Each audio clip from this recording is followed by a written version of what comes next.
Welcome back नाज़रीन। अहम ख़बर आहे एक्साइज़ खाते जो अहम कदम गाॾियुनि जी रजिस्ट्रेशन ऐं ट्रांसफर्स लाइ बायोमेट्रिक तस्दीक लाज़मी करार ॾिनी वई आहे। समूरियूं नयूं ऐं पुराणी गाॾियुनि जी रजिस्ट्रेशन ऐं ट्रांसफर जे अमल दौरान बायोमेट्रिक तस्दीक ज़रूरी हूंदी। सीनियर सूबाई वज़ीर शर्जील इनाम मेमण जो इहो चवणु आहे। नई पॉलिसीअ तहत तब्दीली 3 मरहलनि में अदा कई वेंदी, जॾहिं त 1 नवंबर खां गाॾियुनि जी ख़रीद कंदड़नि जी बायोमेट्रिक तस्दीक थींदी। गाॾियूं ख़रीद ऐं विकिरो कंदड़ ॿिन्ही ॼणनि जो बायोमेट्रिक तस्दीक लाज़मी हूंदी। बायोमेट्रिक लाइ नादरा ई सहूलियत मर्कज़ या डिस्ट्रिक्ट एंड एक्साइज़ ऑफिस सां राब्तो करे सघिबो। सीनियर सूबाई वज़ीर जो इहो चवणु आहे।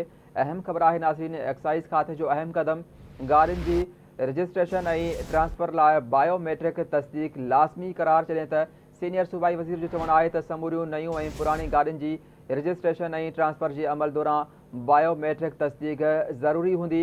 नई पॉलिसी तहत तब्दीली 3 मरहलनि में अदा कई वेंदी। 1 नवंबर खां गाॾियुनि जी ख़रीद कंदड़ जी बायोमेट्रिक तस्दीक थींदी। गाॾियूं ख़रीद ऐं विकिरो कंदड़ ॿिन्ही ॼणनि जो बायोमेट्रिक तस्दीक लाज़मी हूंदी।